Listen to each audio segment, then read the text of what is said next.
Hello again, everyone.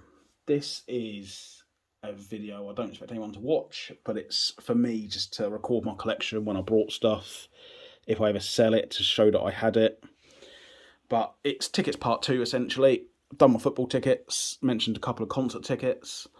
These are horse racing tickets, and horse racing is I guess, in terms of collecting, spending money, my first love. Like, it's my favourite. Gambling on the horses, going to the racing, watching it on TV, watching a horse win multiple races, going on to be a stallion, having kids for the next 16 years of its life. I just don't think horse racing can be beaten. I know a lot of people don't like it, and if you don't, fuck off then, especially if you're one of them twats who keep invading all the courses. But for me, I'm just going to show these off. This is a Cheltenham Festival ticket from 2000.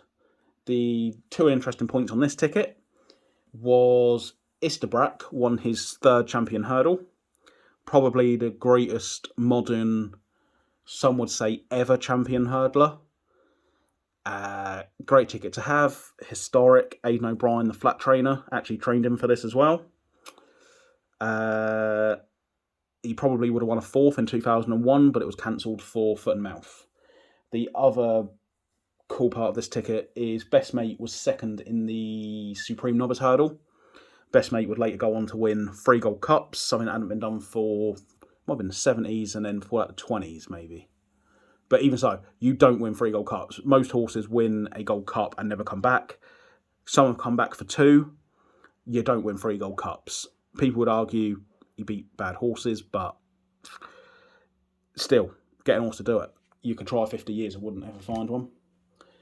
Then I've got the Thursday, 14th of March, 2002. This is the first of Best Mates Gold Cups that we were just talking about. So the first Gold Cup is always special. Other noticeable wins on the card, you would say, Barracuda won the Stayers Hurdle, now called the World Hurdle, or is it back to the Stayers Hurdle? It changes its name all the time, depending on the sponsor. Barracuda was a great French horse. He won that. And on the same day, in the last handicap hurdle of the day, a horse called Rooster Booster won the handicap at 8-1. He would go on to win a champion hurdle. So, if you don't know, if this is a handicap, you would go, like a Premier League, Championship, League 1, League 2, downwards, you would have handicap, a listed race is one above, then you have a grade 3, a grade 2, a grade 1. So he won a handicap one year, and he rose through the ranks and won a champion hurdle. So that's the equivalent of, say, who's Ryan Reynolds' team at the moment? I can't think of their name. It's escaping me. Wrexham. It's like Wrexham going from non-league all the way up through leagues and come to the Premier League. Extraordinary. The next ticket is Thursday, the 18th of March. I've skipped a year. Can't find it. This is Best Mate winning his third Gold Cup. This particular day is one of the biggest days in racing history to me. Multiple reasons. Witnessing history. I saw the first Gold Cup just like a recording after school. I bunked school to watch the second Gold Cup. The third Gold Cup, I finished early just for whatever reason I was out. Went straight to my dad's. I wanted history to happen, Best Mate to win. My dad is back to 33-1 donkey called Sir Rembrandt. Best Mate only just beat Sir Rembrandt. We were both cheering for opposite reasons. Obviously, my dad's now passed away. So this holds memories there. This is what tickets do. They hold memories. I said in the last video, I remember being at my dad's, watching the 99 Champions League final. And like me and my dad cheering, celebrating. It's nice to have these memories, I think. But this particular day, Barracuda won the World Hurdle in the last ticket. Here he came in second, beaten by a horse called Iris's Gift. I also loved a horse in that race called Crystal Danae, who came third. A horse called Earth Mover won the Fox Hunters. What else happened that day? And it's the first race. Bearing in mind, in 2004, I was 15. Obviously, can't bet legally. I phoned my dad on a Wednesday night and said, "You going to the bookies in your lunch break tomorrow?" He was like, "Oh, no, I'm not doing that." I was like, "You have to. There's a horse called Made in Japan and another one called Cherub. Do both each way. I really fancy them." He's like, "Oh, I'm not doing it. I'll ask if someone else is going." So he went into work the next day, asked his mate, "Oh, you driving to the bookies in your lunch break?" He went, "Oh, I wasn't going to. How come?" He went, "Oh, my son wants to do a bet on a couple of horses, mainly one." He went, "Is this the horse racing, son?" He's like, "Well, I only have one kid, so yes." He's like, "What does he want to do?" He went, "He wants me to do Made in Japan in the first race and a horse called Cherub if I can squeeze to it." He went, "Why Made in Japan?" He went, "Oh, he just thinks it's like the best horse. He's absolutely certain it's going to win. It's like 25-1." He went, "Yeah, I'll go around the factory. I'll see who else wants to back it, and then I'll go down, put a bet on for all of us." Obviously, the horse wins. Cherub came fourth, got paid each way. Made in Japan won. He got backed into 20-1, and that was when there'd already been a couple of people doing my bets in the factory. But that day, I think probably 9-12 people did it. They won a fuck ton of money, and they were like, "Your kid is a betting legend. Keep giving us these tips." So that for me is like one of my best betting memories. Move on to 2005. This is a good betting day for me. I had Arcalis was a 21 winner. Contraband was a 7-1 winner in a Yankee for me, with Spot the Difference and Kilami. So I had 3 winners on a Yankee. Hardy Eustace won his second champion hurdle. Great horse. This is one of the best champion hurdles of all time. Hardy Eustace first, Archibald second, Brave Inca third. If you're watching this, if you want to witness something extraordinary, as a sporting moment that no one really knows, Archibald was cantering the whole way. Jockey's like, arms are relaxed, he's looking behind him, he's like, "I'm going to win this race so easy." Every other horse from the bend 2 out is push, push, whip, whip, push, push, whip, whip. And you think, "Oh my God, this horse is going to scoot in, this is unbelievable." 50 yards from the line, the jockey pushes him, which is when you expect him to accelerate. He found nothing, ears went up, he basically stopped running, came second. It is an extraordinary race to watch. Like the 2005 champion hurdle, type that in on YouTube, give yourself a treat. It is extraordinary. I'm not even joking. This is, look at that, that's a gorgeous ticket. You've got a little horse in the hologram. This is Willie Mullins, the greatest jumps trainer, training his first Grand National winner, Hedge Hunter. Hedge Hunter fell at the year before. It actually looked a really bad fall. He got up, goes and wins the National the following year. Royal Eau Claire, good horse, came second at 40-1. I had both. Ruby Walsh's second Grand National win. Just, the Grand National is the peak. It's not what it used to be. They've made multiple changes. They've made them smaller, the jumps. Yeah, everyone's still complaining. But you can't really beat it. This is my favourite ticket I have, possibly. So good, I got it twice. Corto Star is my favourite horse. He won his first Gold Cup. Catch It, a 5-year-old, won the champion hurdle, which is very hard to do. And one of the most... No, it's not that race. It was the year after. But a good horse, Wichita Lyman, won a race on this day as well. But Corto Star, he is our generation's Desert Orchid. In one season, he was champion 2-miler, 2.5 miler, 3-miler. He won everything. He was damaged. He came back. He won 5 King Georges, beating Desert Orchid's record of 4. Just the best horse ever. I never got to see him. I loved that horse so much. This is going to sound bad, probably, but I knew my dad wasn't in good health. It's not like he was like cancer or anything, but I went to bed a week before he died, and I said to my wife, "Oh, I left my phone in the bloody front room." She went, "I'll just leave it. No one's going to phone." I said, like joking, I went, "Oh yeah, until this is the day that my dad dies."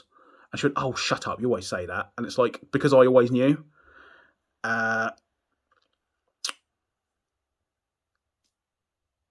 and he died probably a week or so after that. Like, out of the blue, no illness, just went to bed, didn't get up. I always expected it.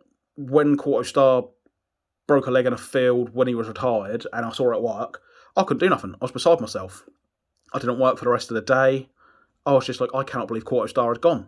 It absolutely devastated me. I am a heartless motherfucker. I've got no problem saying that. But I think Quarto Star's death is the only time someone has like hit me, and I'm like, Christ, is this what it's like to feel like a normal person? Quite a funny story there, despite the morbidity of it. 13th of March 2008. So where are we?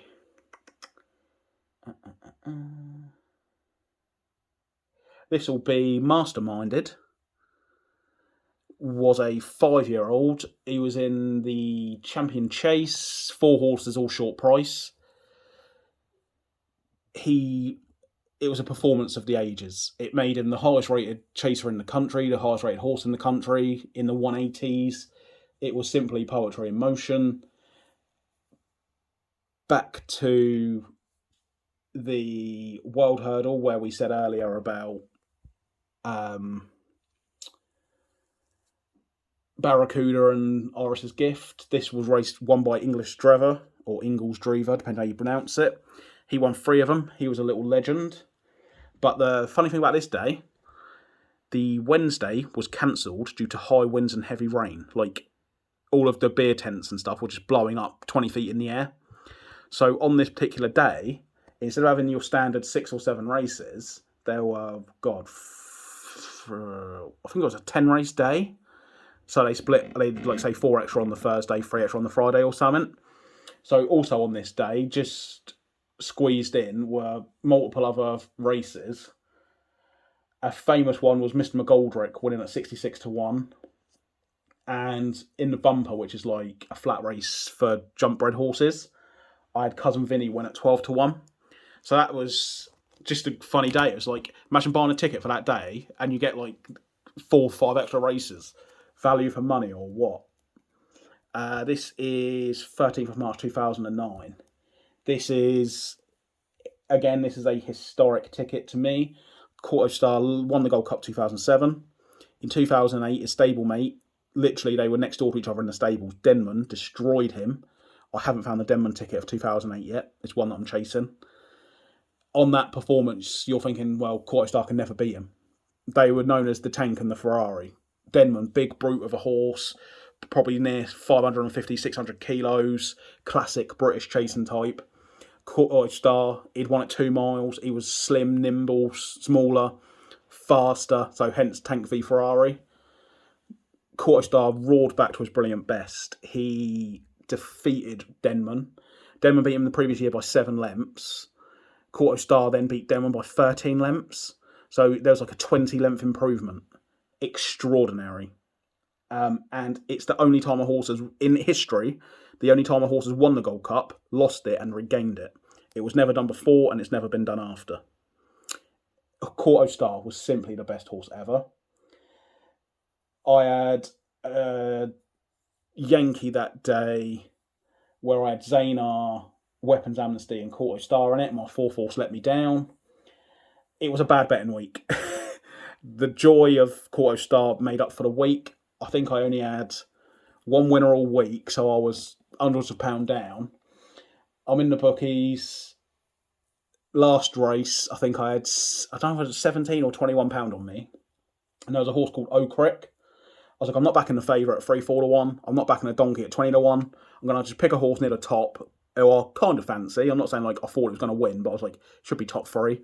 And I went in, £17 win, £21 win, whatever it was. He won it. I was like, oh, you saved my week. I've got like half my money back. So just another little funny betting story on that one. This ticket is... Oh, you'll also know some of these tickets are full tickets, not just a stub. So that obviously makes them a little bit rarer. My 2 Quarto Stars are both full tickets. But this one, the big race on the day was Hurricane Fly. He himself, historic. If you owned a horse, or you had multiple horses over years, and it's like you're winning around the crappy tracks, Exeter, Fontwell, you're still proud your horse has won a race, but you've maybe won £3,000. if you end up after 10 years of owning horses, you've got a horse who won a Grade 1, you might be winning 60, 70, 80, £100,000. And that horse, you can always Google that race, say it was, I don't know, let's stick with the Champion Hurdle. You've won the Champion Hurdle, that will go down in history. You can find out every single Champion Hurdle winner in history. Just, that's the peak of racing. Some horse like a Kauto Star might win 10 Grade 1 races. Hurricane Fly won 21. Ridiculous. But most of them were 3-4 other races around Ireland in the mud. But 21 Grade 1s. Think how much that jump horse actually won in its life. But to me this day was Qvega. She won at Cheltenham 6 years in a row, I think it was. I think the record was Golden Miller 5 in the 20s. She won 6 in a row in the 2010s. Extraordinary. Her son now is racing, her first son, and he's not a bad horse. Facile Vega, he was second in the Champion Hurdle, second in the Supreme Hurdle this year, and he won the Bumper Flat Race the year before. But this race, this day is all about the best Supreme Novice ran ever. Alferov won. He'd won multiple races. Spirit's Son was a good horse for Nicky Henderson, died too soon. Sprinter Sacra would be the highest rated chaser after Kauto Star and Denman. Nothing has topped it, I don't think. Big brute of a horse, an absolute machine, extraordinary. He went away for a couple of years, bad injuries. I think it was defibrillating heart. He actually came back and won another champion chase. He was just one of the best horses ever. He was in third, and a horse called Q Card was fourth.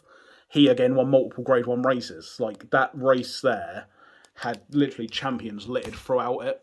It was amazing. Where's this? Where's the date? 18th of March 2011. This is a ticket of multiple highlights to me. A horse called Serge Champs won the Martin Pope Hurdle, one of the biggest gambles ever. He went on to be a blooming good horse. Long Run won the Gold Cup. Young horse came from France, won the Gold Cup. End of their career, at this point, 11-year-olds probably. Nope, 10, 11. Denman and Kauto Star were second and third. So Denman got his revenge, but he didn't win the race. Long Run beat him. There's an iconic photograph of all three jumping the last or second last at the same time. But this was one of the only times my wife was off work. Not my wife at the time, obviously.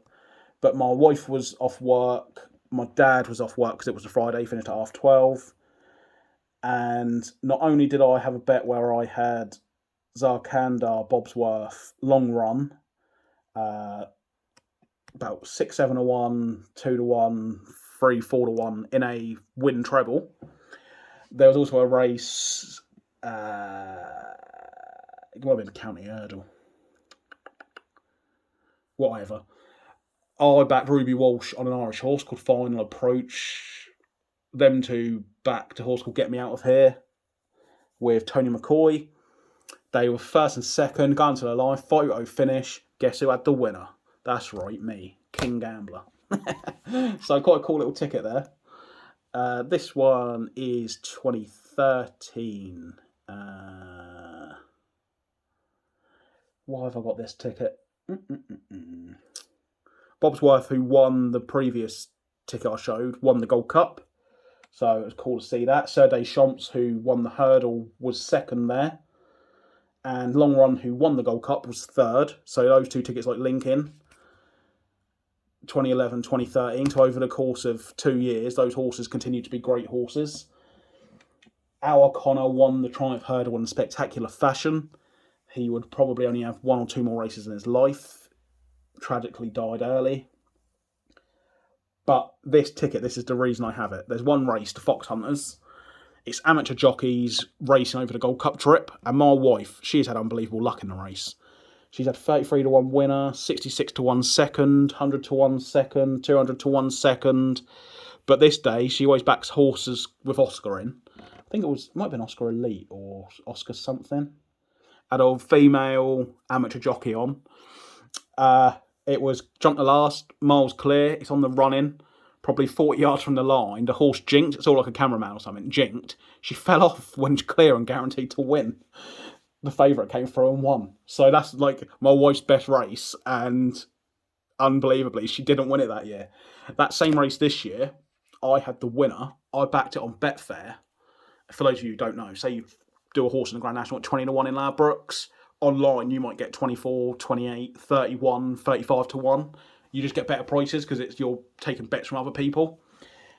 So this horse, I think he won the race on the day at 66 to 1. I had him at 125, 130, 145, and 220 to 1.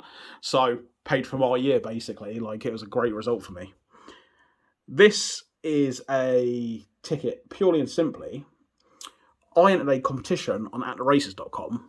They do a steam train to Cheltenham, and it was a free day at the races as well. Competition closed at 11 p.m. on the night time, and I was like browsing my phone as I was on the loo. I'll be completely honest with you. I was like, oh shit, I didn't enter the competition. I entered at 3 minutes past 11. I won. So I don't know whether they weren't strict on the time and it was like genuine luck, or the last entry that came in, they just went, yeah, just give it to the last person. Didn't check the time, and because I entered after the competition time, mine was the last name on the list. But this was probably my second time at Cheltenham, I'd say. Was it? Probably. I went in 2015. Actually, I'll show you this quick before I carry that on. I went in 2015, and Coneygree won the Gold Cup. I've just recently bought this race programme. I also have another programme, my own one from the day, Jack Adam, signed by Willie Mullins, the best trainer. I spoke to Willie for about 5 minutes. He was accommodating, polite, and we were just chatting. I couldn't believe it. It's like, imagine getting a 5-minute conversation with Alex Ferguson or something like that. It was really cool, but I've lost my ticket from that day. And my dad died in 2014. He left me a little bit of money. I had to pay for his whole funeral. And then with whatever was left, I did all of his World Cup bets. And I booked Cheltenham because me and my dad loved the racing. We never got to go together. Neither of us drove. I was too young to essentially guide him where to go because my dad didn't ever leave. Haven't. So I paid to go to the Gold Cup like in his memory. Coneygree won a novice race, Boxing Day, 2014, and I said, wow, this horse will win the Gold Cup this year. He was that impressive, but novices don't run in the Gold Cup. It's not a done thing. Because he was so injury prone and he was older than most horses. Basically, his legs were too long for his body, so his tendons were stretched and he always got injuries. I was like, he could go to the novice race this year, win it, pull up, he's injured for another 2 years. If it's a soft ground Gold Cup, they will send him there because he's already old and he will win it. He led from start to finish. I backed him on Boxing Day for the Gold Cup at 57, 58 to 1. 58 to 1, I bet him on him.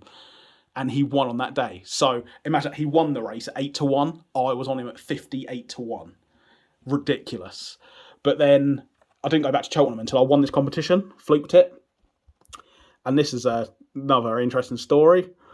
I don't drive. I needed to get to Cheltenham. Trains were 3 hours. So I offered anyone who I knew, if you drive me there, you get a free day on a 200-year-old steam train with free champagne and a free day to the races. I had it all lined up with someone I worked with called Lorraine. Day before, her husband was in France. The driver for the company said to his dad, phoned him, "Hi, Eric, I think Andy's dead." He wasn't dead. It's just something wrong with him. But obviously she had to travel to France to sort all that out. So at the last minute, about 9 p.m. that night, someone at work called Becky gave me the lift. We went, and on the day, I think I had the first 4 winners. And in the fifth race, I said, that horse can't be beaten, but there's a horse in there called Champagne Lady. You're a lady. We've been drinking champagne today. What do you reckon? And it came I think it was third at 200 to 1 or something. So just a great betting day. She was like, how are you winning every race? I was like, this is what I do. At work, I am all about horse racing. I'm not working. I'm looking at the screens of horse racing. She said, why didn't I do your horses all day? I was like, why didn't you? I know you would have money right now. But just an amazing thing. Trying to think. who won that day? I can't even think. 2018 wasn't a great day. I know I had Penhill in the Stayers hurdle. I'm just going to Google it. Hold on.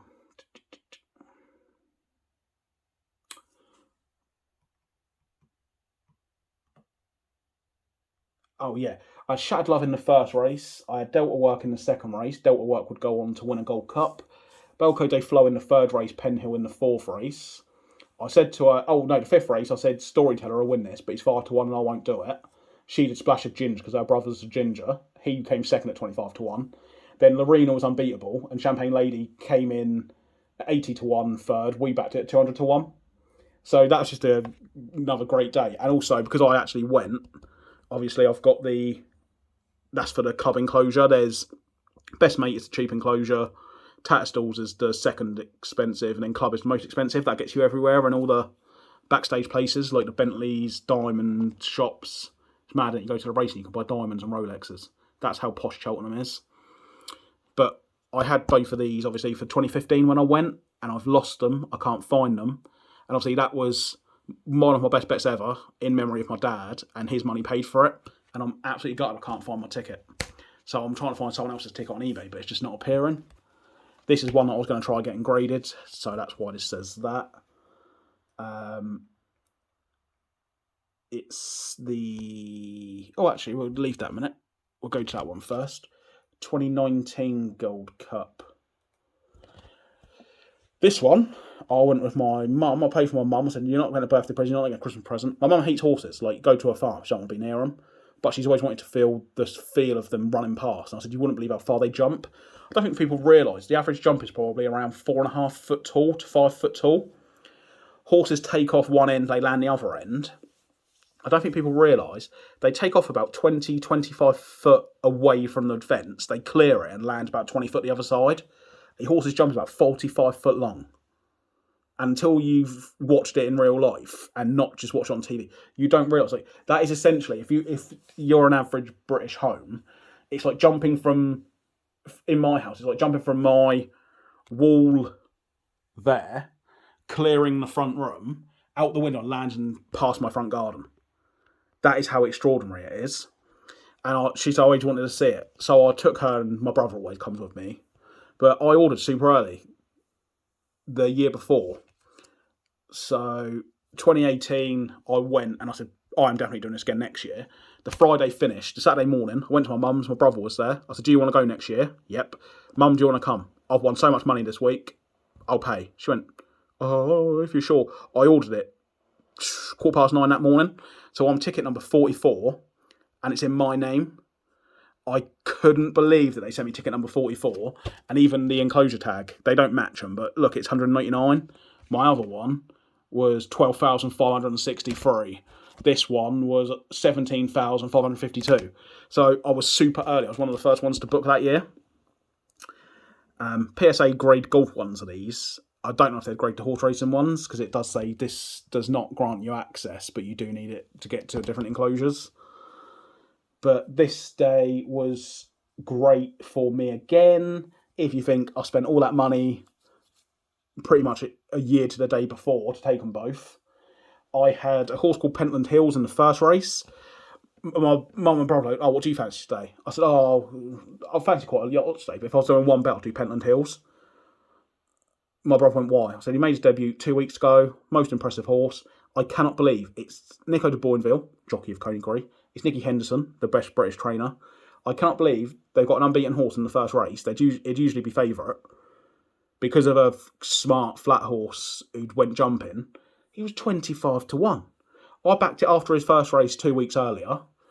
£5 win at 28-1, £3 win at 25-1, £10 win at 25-1, £11. Every time I won a bet or had a bit of I just put more on. Got there on the day. He was still 20-1. I said, screw it, I'll take another 10 quid on it. My brother went, that's your biggest fancy of the day. I went, yeah. He went, noted. He did it. My mum went, oh, I'm going to do Cur Sublime. I was like, okay. Naturally, we're in a busy part of the arena. me and my brother are going absolutely wild. People looking at us like, how have you picked this donkey out? We're celebrating. My mum's there. Oh, typical. First racing, I don't win. Like, if you know you've got a son who's been gambling since 1997, and this is how we, essentially, from part-time jobs, being unemployed, this is how I've made my money, and I tell you there's one horse today, and it's 20-1, surely you would do it. Nope. So we won loads of money. Next race was a write-off. Next race, there's a horse called Manila Indo, ridden by Rachel Blackmore. It won at 50-1. I backed it on the morning at 80-something on Betfair. There's 60,000 people at Cheltenham. It's Gold Cup day, 65,000 people. It's 20, 30 back from the rail, just absolutely heaving. It's clear, jumping second last. I went, can't, I've got this. He went, fuck off. I went, can't, I've got this at over 80-1. He went, you haven't. I went, can't, I've got this. He went, why didn't you tell me? I said, you asked for one tip. I gave you Pentland Hills. It was a small bet, don't get me wrong, probably a fiver on it, but 5 times 8, it's 400 quid. Then it's in line with us, just gone past, jumps the last miles clear. I went, fucking get in there, you beauty. I'm now going mental. The parade ring is silent. No one has backed this thing. I'm going crazy. No, my brother now realises he's really backed this. He's actually got this. He starts jumping up and down. I'm jumping up and down. I'm like, go on, Rachel. Go on, Rachel. Absolutely going mental. It won. People are like, mate, did you do that? 50-1. I went, I've got like 80. I've got my screen up. And like, I've got people clapping me and going, mate, any more tips for the rest of the day? And I went, I'll only like 2 more today. Alboom Photo in the Gold Cup. Hazel Hill in the race after. Guess what? Both of them go and win as well. I was walking around Cheltenham as a like legend that day, it felt like. So yeah, Gold Cup, Alboom Photo, I was there, saw him. He actually won a second. I said it's really hard to win a second Gold Cup. He actually did it the following year. And Hazel Hill, as I say, won the Fox Hunters. Just extraordinary. The 6th race, I'd actually mentioned to my brother, a horse called Croco Bay. I said, if he wasn't 11 years old, I'd do Croco Bay today, but 11-year-olds don't win handicaps at Cheltenham. He did at 66-1. I was fuming, but I'd had a 20-1 winner, a 50-1 winner, a 20-1 winner, and I picked Hazel Hill, but I didn't do it in like Yankees and accumulators. I can't really moan I didn't do the 66-1 shot in the end, can I? Then we've got this one. This one is one I think about sending to grade. Historical for the fact that Rachel Blackmore became the first female jockey in history to win the Gold Cup. She had already been the first female jockey in history to win the Grand National. She is a megastar. She is a superstar. This is a sport of men. Let's be realistic. It's male trainers, it's male owners, it's male jockeys. This is like a woman coming from the Arsenal ladies team, signing for Arsenal, and winning the Champions League with her goal. It's that level of extraordinary. It truly is. And as much as I'm great, I witness history. It's my ticket, my name. I had a treble on an 18-1 shot, a 3-4-1 shot, and the previous year's winner, Alboom Photo. Nope, not Alboom Photo. What was it? Trying to think. Yeah, Alboom Photo won, then he won again. I went for him on his treble. He jumped the second last in the lead. I'm like, he's 10 lamps clear. I've got this. I was about to win £1,000. Rachel scooted past him like he was standing still. Aplutar, the horse, won. My £1,000 bet had gone. But I saw history. What a moment. If that was in any other sport, a woman doing that, it would be talked about no end. On that day, yeah, my treble on that day was The Nice Guy.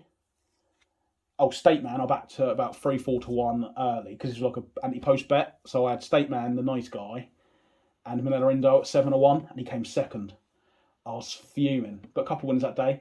It's also Vauban, a horse on there, won the Triumph Hurdle. Triumph Hurdle is one of my favourite races, as I say. Made in Japan, Al O'Connor, I've got all tickets from them days. Vauban won. He had a hard year last year because 5-year-olds don't win big races over jumps, especially Champion Hurdle. He's now gone to the flat this year, won at Royal Ascot. He's won again since. He's gone to the Melbourne Cup, Australia's biggest race on the flat. He's going to be favourite for that. So I might have seen a Melbourne Cup winner in person, which is absolutely bonkers. Just a good day all round. Now, these are a couple of more modern tickets. I said Isterbrack might be the best champion hurdler ever. People would say Seabidgin, Night Nurse instead. There's a new horse, Constitution Hill. He could be the best horse ever. They're talking about him. He's won a champion hurdle. He could win an Arkle. He could win a champion chase. He could win a Gold Cup. That's hurdles, chases, 2 mile, 2.5 mile, 3 miles. He's literally that gifted. He could be the best horse ever. He might finish and have 3, 4, 5 champion hurdles, or he could go and win a Gold Cup. He is so promising. It's unbelievable. The only horse to win a champion hurdle and then a Gold Cup. That's 2 miles over hurdles, little jumps, and then 3 miles, 2.5 furlongs over big jumps, chasing, was Dawn Run, female horse. He is being talked about he could do it, but because he's so important, so special, I don't think the owner's going to risk him over big jumps, because if he falls awkward, he's more chance of, obviously, fatal injury. But I wish they'd do it. I think he's a genius. But this is his... I brought a ticket for his first Cheltenham win. Hasn't arrived. The seller is being an arsehole. It's been nearly a month. I'm about to complain to eBay. But this is... He then went to Aintree and he won the Aintree race this year. On the same day, we had Banbridge was a good winner. And Shishkin, an on-off horse, beat Ahoy Senor, one of my favourite horses. Just a good day's racing, but looking back, you look at your Secretariats, your Seabiscuits on the American racing. In this country, we look back at Frankel 10 years ago. We look at Nijinsky, 50 years ago now, isn't it? Disgusting. I think in 50 years' time, people will talk about Constitution Hill. If tickets do take off and if horse racing is cancelled or it survives and becomes bigger in the mainstream again, that ticket could go on to do really well. This is a very, very, very, very, very recent ticket. 23rd of August this year.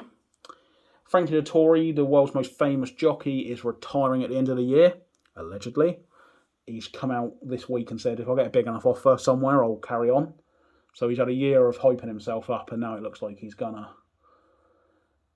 possibly carry on. But he rode Mostadaf in the Juddmonte International, our richest race in the UK. He rode it because the retained jockey was on a ban for using the whip too much in the King George, and he won it.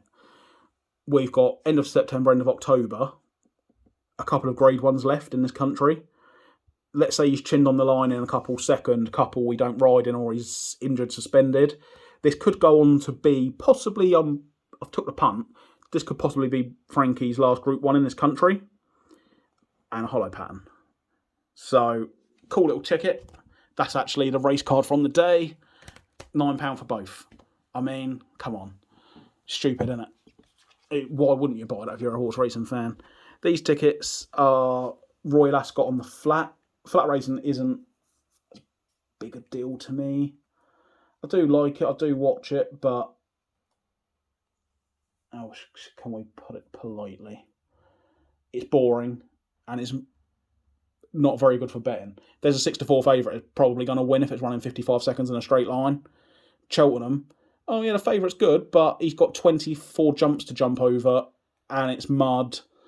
There could be silly results all day long, couldn't there? But this was just on there. I just brought it for one reason. Most of these tickets are memories of my dad. There was a horse called Rakti. It won the Prince of Wales Stakes. That's now the richest race at Royal Ascot. His name is Rakti. R-A-K-T-I. Rakti? I'd even allow Raktai. My dad used to open the paper and go, oh my God, Rakata is running today. And I'm like, Rakti. He went, yeah, Rakata. I'm like, Dad, R-A-K-A-T-A, Rakata. The horse is called Rakti, R-A-K-T-I. And I don't know if he genuinely thought he wasn't a bright man, my dad. The only lesson he passed was RE. The only chance he ever had of being anything in his life was a vicar. Crazy man. But he called it Rakata. And on this day, on that ticket, Rakti won. A couple of years later, there was actually a horse called Rakata, R-A-K-A-T-A, and it wore light blue and burgundy, if I remember, quarters. The bastard started calling it Rakti. I swear he did it just to annoy me, because he knows little things like that annoy me. I was like, what is going on here, you crazy idiot? Then 2005, free tickets, can't see him. Royal Ascot at York. In Royal Ascot's whole history, it only moved away once in 2005 for the redevelopment of the course, new grandstands and everything.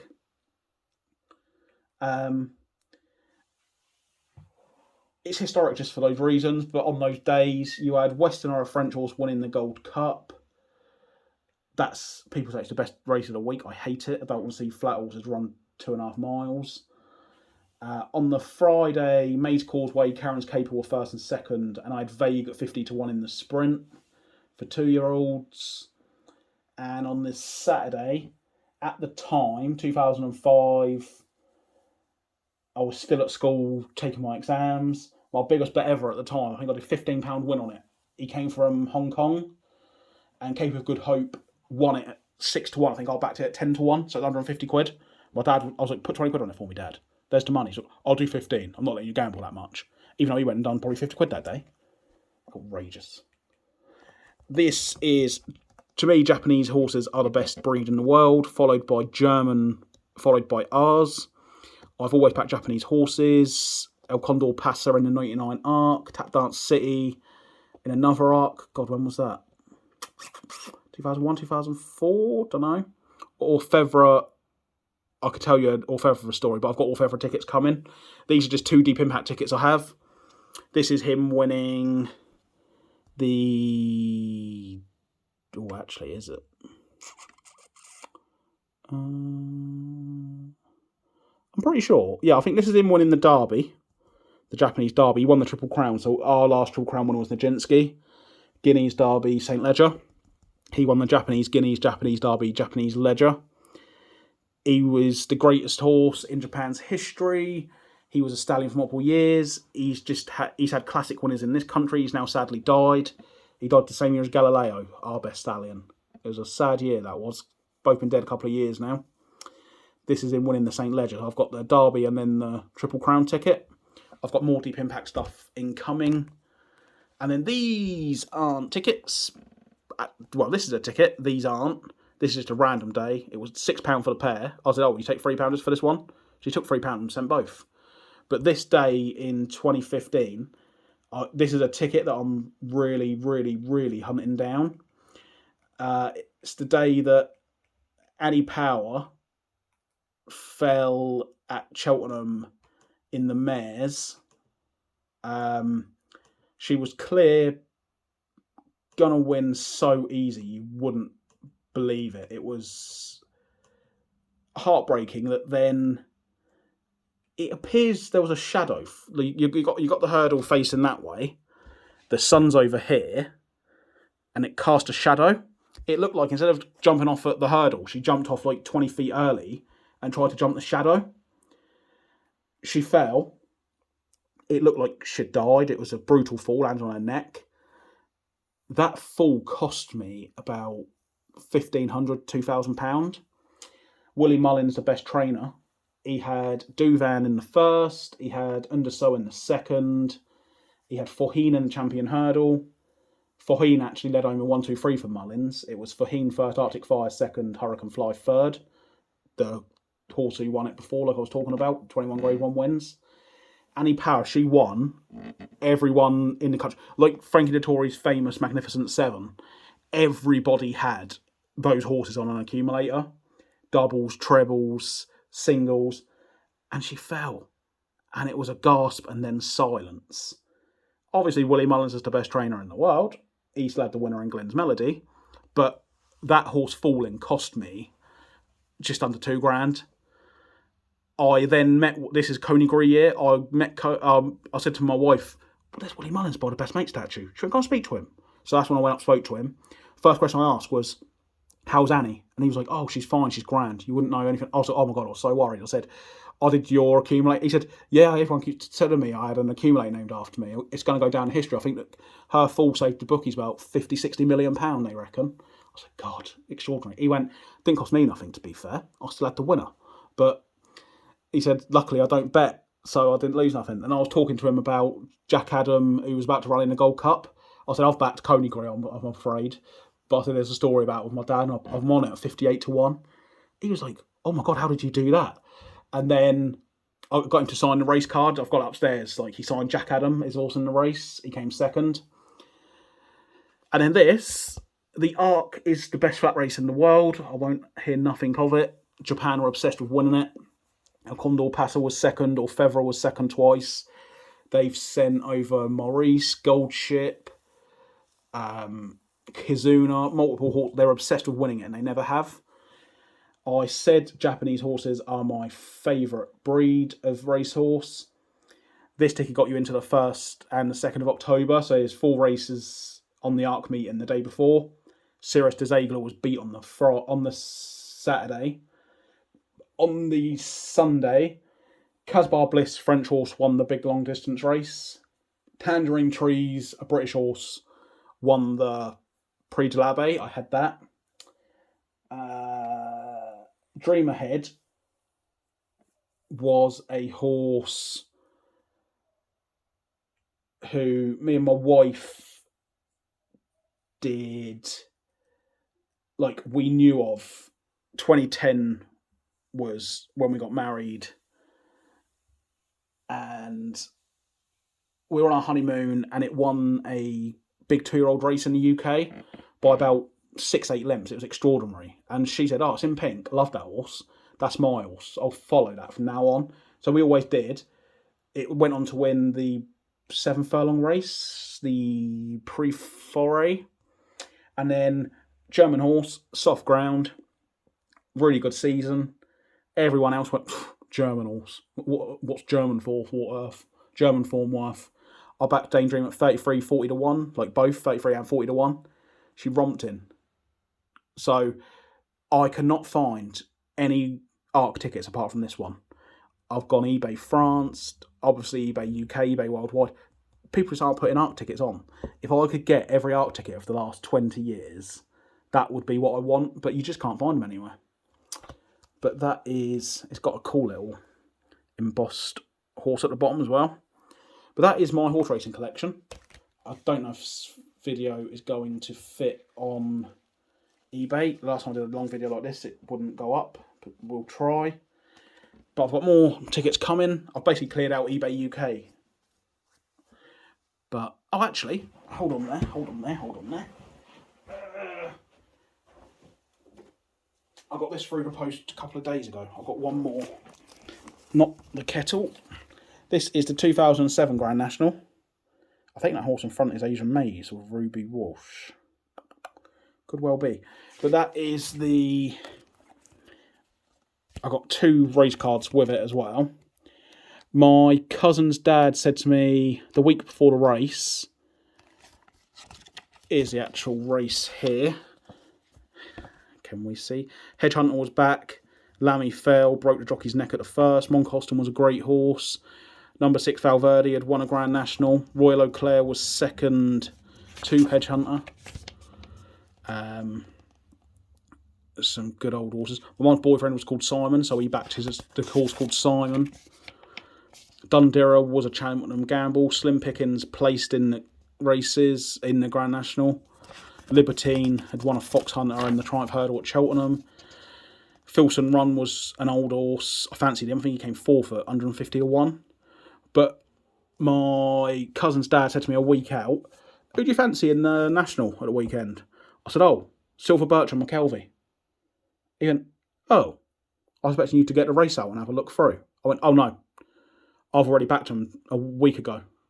He went, you've backed 2 horses for the National before the final field was even out. I was like, yeah, if you know who the winner's going to be, why wait? I've got a better price. I've got 40 to 1 on each.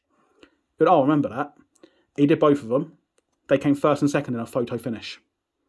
He phoned me. He said, how the bloody hell do you do that? You backed that 2 weeks before the race. You gave it to me a week before the race. It's 40 runners over a race that is literally known as a lottery because anything can happen. How have you pulled out the 1st and 2nd in a photo finish that early? And I said, this is what I do. It actually paid for his massive tattoo. It was about 400 or 500 quid. But I've had that ticket in just because it's another memory, and it's one of my best betting memories again. So that's everything. I know none of you are going to watch it. You're certainly not going to watch it all the way through, but this is me to myself. Hello, Stu. Goodbye, Stu. See you later.